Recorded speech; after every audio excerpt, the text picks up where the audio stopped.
2025ஆம் ஆண்டின் கடைசி கட்டத்திற்கு வந்துள்ளோம். கடந்த 10 மாதங்களில் மட்டும் 220க்கும் மேற்பட்ட படங்கள் வெளியாகி உள்ளன. அதிகம் எதிர்பார்க்கப்பட்ட சில படங்கள் கூட தோல்வியை தழுவி உள்ளன. அதிக லாபம் தந்த படங்கள் மற்றும் மக்களால் ஈர்க்கப்பட்ட படங்கள் எவை என்பதை இப்போது பார்க்கலாம். Good bad ugly.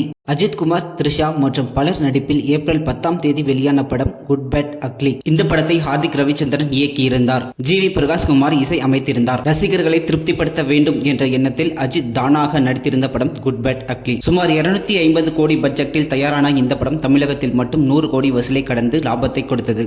உலகம் முழுவதும் 300 கோடி ரூபாய் வசூலை ஈட்டியுள்ளது. காந்தாரா சாப்டர் 1. ரிஷப் ஷெட்டி இயக்கி நடித்த படம் காந்தாரா சாப்டர் 1. காந்தாரா மலை காடுகளின் மத்தியில் இருக்கும் ஈஸ்வர பூந்தோட்டம் எனும் இடத்தை அடைய துடிக்கும் கொடுங்கோல் மன்னனை அங்கிருக்கும் தெய்வீக சக்தி அளிக்கிறது. இதில் மன்னனின் மகன் விஜயேந்திரன் மட்டும் தப்பிவிடுகிறார். பல ஆண்டுகள் கழித்து மன்னனாக இருக்கும் விஜயேந்திரன் தனக்கு பிறகு தனது மகன் குலசேகரனுக்கு முடிசூட்டுகிறார். மீண்டும் காந்தாரா காட்டுக்குள் நுழையும் குலசேகரனால் காட்டை காக்கும் பழங்குடி மக்களுக்கும் குலசேகரன் படைகளுக்கும் மோதல் ஏற்படுகிறது. காந்தாரா மக்களின் தலைவனாக இருக்கும் நாயகன் எடுக்கும் முடிவுகள் என்ன? குலசேகரனின் தங்கை கனகவதிக்கும் நாயகனுக்கும் உள்ள உறவு என்ன? இதன் பிறகு என்ன நடக்கிறது என்பதை காந்தாரா சாப்டர் 1 படத்தின் கதை. இந்த படம் உலகம் முழுவதும் 800 கோடி வரை வசூலை கடந்து சாதனை புரிந்தது. தமிழகத்தில் மட்டும் சுமார் 60 கோடிக்கும் அதிகமாக வசூலித்தது. இந்த வருடத்தில் வெளியான டப்பிங் படங்களில் அதிக வசூலை குவித்த படம் காந்தாரா சாப்டர் 1. கூலி.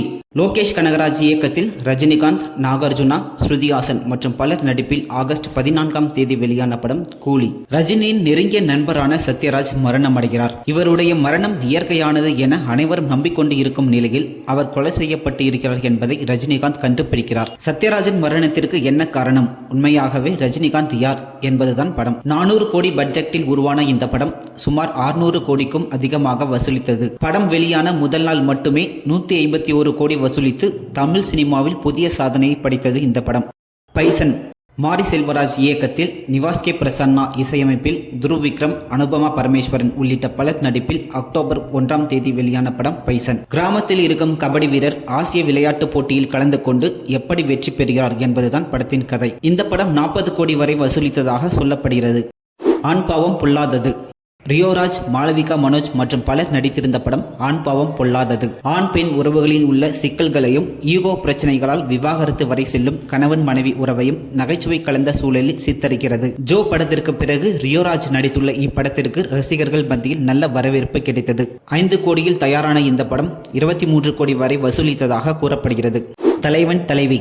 பாண்டியராஜ் இயக்கத்தில் சந்தோஷ் நாராயணன் இசையில் விஜய் சேதுபதி, நித்யா மேனன் மற்றும் பலர் நடிப்பில் ஜூலை 25ஆம் தேதி வெளியான படம் தலைவன் தலைவி. கணவன் மனைவிக்கு இடையேயான சண்டைதான் படத்தின் மையக்கரு. விஜய் சேதுபதி, நித்யா மேனன் நடிப்பு ரசிகர்களை பெரிதும் கவர்ந்தது. இந்த படம் 100 கோடி வசூலை கடந்தது என தயாரிப்பு நிறுவனமை அதிகாரப்பூர்வமாக அறிவித்திருந்தது. மாமன்.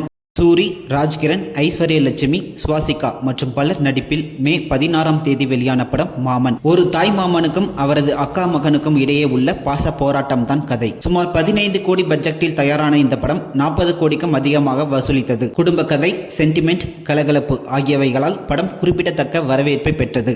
டியூட். அறிமுக இயக்குனர் கீர்த்தீஸ்வரன் இயக்கத்தில் சாய் அபயங்கர் இசையமைப்பில் பிரதீப் ரங்கநாதன், மமிதா பைஜு மற்றும் பலர் நடிப்பில் அக்டோபர் 17ஆம் தேதி வெளியான படம் டியூட். மமிதாவிற்கு பிரதீப் மீது காதல் வர, ஆனால் பிரதீப் உன்னை என் ஃப்ரெண்டா தான் பார்க்கிறேன் என்று கூற, அதனால் மேற்படிப்பு படிக்க செல்கிறார் மமிதா. இருவருமே மாமா பொண்ணு அத்தை பையன்தான்.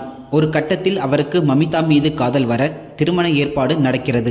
சரத்குமார் மினிஸ்டர் என்பதால் இந்தியாவில் ஒட்டுமொத்த அரசியல் பிரபலங்களும் திருமணத்திற்கு வர, அங்கு வந்த மமிதா வேறு ஒருவரை காதலிப்பதாக சொல்ல, அதன் பிறகு மமிதா ஆசைப்பட்டவருடன் திருமணம் நடந்ததா, பிரதீப் இதற்காக என்ன செய்தார் என்பதை மீதி கதை. காதல் கதைதான் என்றாலும் சர்ச்சையை ஏற்படுத்திய படம். 35 கோடி ரூபாய் பட்ஜெட்டில் உருவான இந்த படம் 120 கோடி வரை வசூலித்தது.